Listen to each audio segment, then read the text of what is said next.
Welcome to মুনমুনের classroom. আমরা করছি class 11-এর প্রথম চ্যাপ্টার অর্থাৎ রসায়ন বিজ্ঞানের প্রাথমিক ধারণার আজ পার্ট 6। ক্লোরিন পরমাণুর অর্থাৎ Cl ভর সংখ্যা 35 আর পারমাণবিক ভর হচ্ছে এই পারমাণবিক ক্রমাঙ্ক হচ্ছে 17।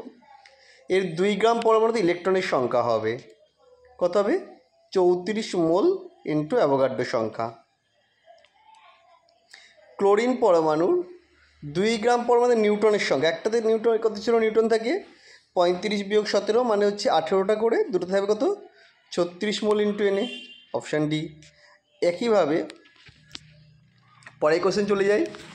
একটা মৌলের পরমাণুর ভর 2 × 10⁻³ গ্রাম, ওই মৌলের একটি পরমাণুর ভর সংখ্যা কত হবে? তাহলে এত ইন্টু অ্যাভোগাড্রো সংখ্যা, সেটা করলে আসছে 12, অর্থাৎ অপশান এ। পরেরটা, কোনো মৌলের পরমাণুর একটি পরমাণুর ভর বলেছে 2 × 10⁻³ গ্রাম, ওই মৌলের 3টি পরমাণুতে নিউক্লিয়নের সংখ্যা হবে। আচ্ছা, আমি দেখলাম পরমাণুর ভর সংখ্যা কত আছে, ভর বেরোচ্ছে 12, আগেরটাতে আমরা করেছিলাম। তাহলে নিউক্লিয়ন সংখ্যা কত হবে না 12 × 3, তার মানে হবে 36। কোনো মৌলে একটি পরমাণুর ভর একই, সেম কোশ্চেন 2 × 10⁻³ গ্রাম, পারমাণবিক সংখ্যা বলেছে ভর সংখ্যার অর্ধেক, তাহলে পারমাণবিক সংখ্যা কত হবে? আমি আগেই পেলাম ভর সংখ্যা 12, তাহলে পারমাণবিক সংখ্যা কত হবে 12/2 = 6।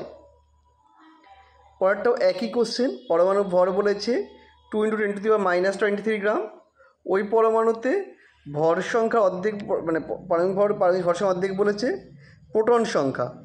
দেখো পরমাণু ক্রমাঙ্ক যেটা হবে সেটাই হচ্ছে প্রোটন সংখ্যা, তাহলে প্রোটন সংখ্যা হবে 6।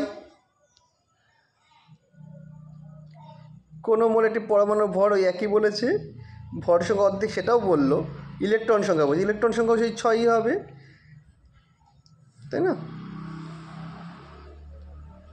পরেরটা, CO3 2- এর ভর, এটা কার্বনের হচ্ছে 12 আর অক্সিজেন 16 × 3 মানে মোটাল হচ্ছে 60, তার মানে 60 ইউ হবে, U for atomic mass unit. Gram এককে CO3 আণবিক ভর 60 গ্রাম, 1 গ্রাম আয়ন যেহেতু বলেছে। 1 গ্রাম আয়ন CO3-তে আয়নের সংখ্যা, 1 গ্রাম আয়নে সবসময় থাকে অ্যাভোগাড্রো সংখ্যক, 6.022 × 10⁻³ এটাকেই এনে দ্বারা প্রকাশ করা হয়। সেটা অপশান হবে এও হতে পারে, সিও হতে পারে, এসি বোথ। আমাদের ভিডিওটা কেমন লাগলো কমেন্ট করে জানাও, আর এই ধরনের ভিডিও পেতে চ্যানেলটা সাবস্ক্রাইব করে রাখো।